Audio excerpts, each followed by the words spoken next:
Hello everyone, welcome to NEET UG in 10 brought to by Unacademy, जो कि India का largest online learning platform है। यहाँ आपको मिलती हैं daily live classes, live test and quizzes, structured courses and unlimited access हमारे जितने भी मटेरियल्स हैं, जितने भी वीडियो लेक्चर्स हैं उनकी। लेकिन उसके लिए आपको हमसे जुड़ना होगा। अनअकैडमी लर्निंग ऐप डाउनलोड करिए गूगल प्ले स्टोर पर जाके या iOS ऐप स्टोर पर जाके, एंड देन आपको लेना होगा हमारा नीट यूजी का पेड सब्सक्रिप्शन, जिसके कई ऑप्शंस अवेलेबल हैं 1, 3, 6, 12, 24। सिंस नीट यूजी का सिलेबस काफ़ी वास्ट है, काफ़ी टाइम टेकिंग है, इसलिए 1 साल या 2 साल का पैकेज सबसे ज़्यादा पॉपुलर है एंड सबसे ज़्यादा रिकमेंडेड है। अब आप देखेंगे कि 1 साल के पैकेज में आप सिर्फ 6000 और ऐड करते हो तो आपको मिलता है 2 साल का package. On top of that LOVE10, ये मेरा रेफरल कोड है, यही आप यूज़ करते हैं तो आपको मिलेगा एक्स्ट्रा 10% का ऑफ जो भी हमारी बेस प्राइस है। मेरा नाम लव किशोर श्रीवास्तव है। मैकगिल यूनिवर्सिटी कनाडा में एज अ रिसर्चर मैं काम कर रहा हूँ एंड पर्सनली आप मुझसे जुड़ना चाहते हैं, मेरे लेक्चर्स के लिए अपडेट होना चाहते हैं, तो आप मेरे टेलीग्राम लिंक से जुड़ सकते हैं। इस लेक्चर में हम बात करेंगे वैक्सीनेशन एंड इम्यूनाइजेशन। ठीक है, इम्यूनाइजेशन का क्या मतलब हुआ कि हमारी बॉडी इम्यून है एक स्पेसिफिक चीज के लिए। अच्छा, वैक्सीनेशन, वैक्सीन्स के बारे में मैंने आपको बताया था पिछले लेक्चर में कि वैक्सीन्स, अब आप देखो बेसिकली क्या है, 2 तरीके की हो सकती है, एक्टिव और पैसिव। ठीक, अब एक्टिव और पैसिव इम्यूनिटी के नाम से आपको खुद समझ में आ जा रहा होगा। एक्टिव का मतलब जहां बॉडी का रोल आए, हमारी बॉडी बना रही है। पैसिव मतलब बाहर से लाके सीधे हमने डाल दिया बॉडी में। ठीक है ना, बॉडी का इन्वॉल्वमेंट नहीं है, बॉडी बना नहीं रही है, यहां पे बॉडी इज प्रोड्यूसिंग। ठीक है, इसमें बाहर से लाके हमने बॉडी में डाल दिया, but body itself is not producing.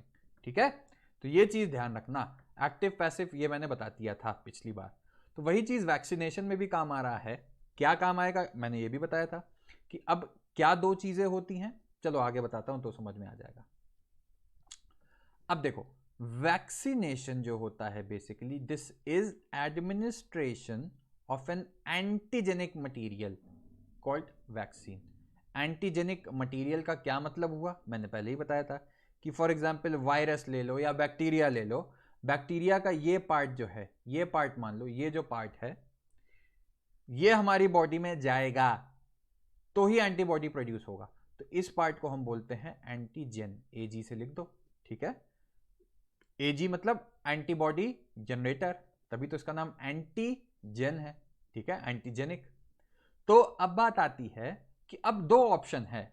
क्या 2 ऑप्शन होंगे, देखो हम सीधे सीधे पूरा का पूरा ये जो बैक्टीरिया है, बैक्टीरिया ही का एग्जांपल ले लो, हम इसको ऐसा, और ये चीज कंफ्यूज मत होना कि एंटीजन वाला जो पार्ट है ये डिजीज नहीं कर रहा है। ठीक है, एंटीजन तो इसकी सेल मेम्ब्रेन पे मान लो कुछ प्रेजेंट है, ठीक, जो एंटीजन का काम कर रहा है, लेकिन इसके अंदर एक कोई प्रोटीन बन रहा है। ठीक है, इसके अंदर एक कोई प्रोटीन बन रहा है, ये है टॉक्सिक, जो डिजीज कॉजिंग है। तो देखो दोनों अलग चीज होती है, एंटीजेन और डिजीज को मिक्स नहीं करना।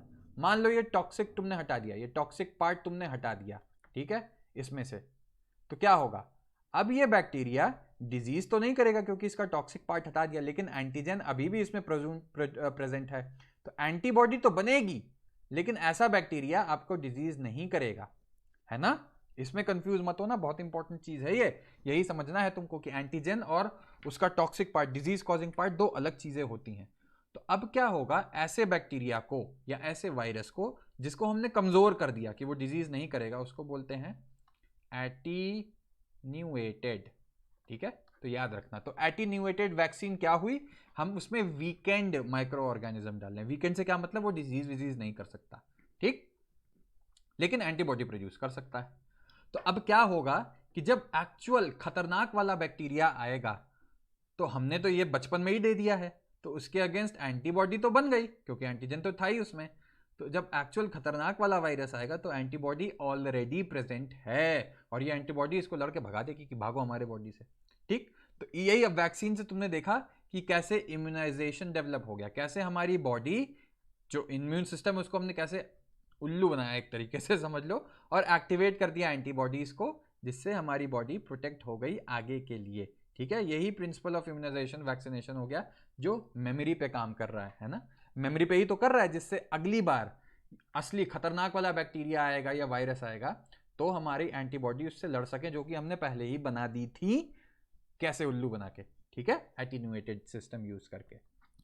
ठीक, तो अब तुमने देखा इसमें भी दो खेल है कि अगर हम ये जो वीकेंड एटीन्यूएटेड, ठीक, एटीन्यूएटेड का मतलब समझ लो वीकेंड, कमजोर किया हुआ बैक्टीरिया या वायरस डाल रहे हैं, बैक्टीरिया या वायरस डाल रहे हैं, ठीक है, तो क्या होगा? हमारी बॉडी उसके अगेंस्ट एंटीबॉडी बना रही है, हमारी बॉडी बना रही है ना, तो वो हुआ एक्टिव इम्यूनाइजेशन। ठीक है, अब मान लो, ठीक, एक यहां पे अभी मैं डिफरेंस इसीलिए बता दे रहा हूं, ये पार्ट हो गया। अब जैसे स्नेक बाइट होती है, स्नेक बाइट में क्या है?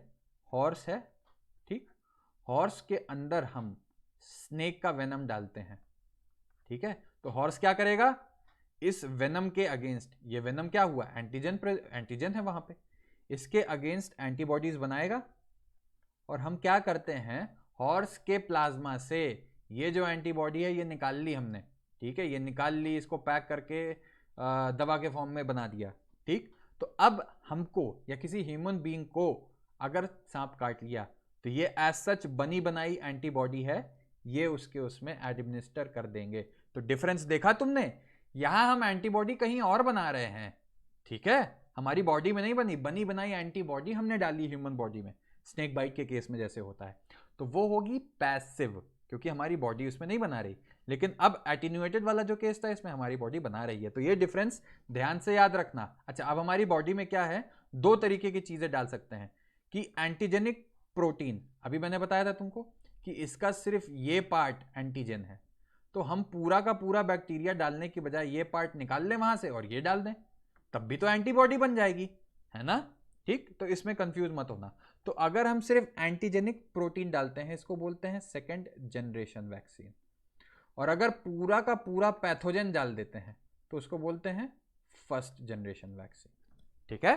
तो यह ध्यान रखना, सेकेंड जनरेशन क्या होता है? देखो इंप्रूवमेंट है कि हम पूरा का पूरा क्यों डालें, पूरा का पूरा ऑर्गेनिज्म क्यों डालें, सिर्फ जो एंटीजन वाला पार्ट है वही डाल देते हैं, ठीक। तो वो सेकेंड जनरेशन, क्योंकि चांसेस हैं अगर आप पूरा का पूरा पैथोजन डाल रहे हो, मान लो जो टॉक्सिक पार्ट हमने खत्म किया था, मान लो कहीं से एक्टिवेट हो गया तो थोड़ा टॉक्सिक था, तो सेकेंड जनरेशन जो है वो थोड़ी सी एक एडवांटेज क्या लेती है फर्स्ट के ऊपर, ये तो आप समझ जाओ।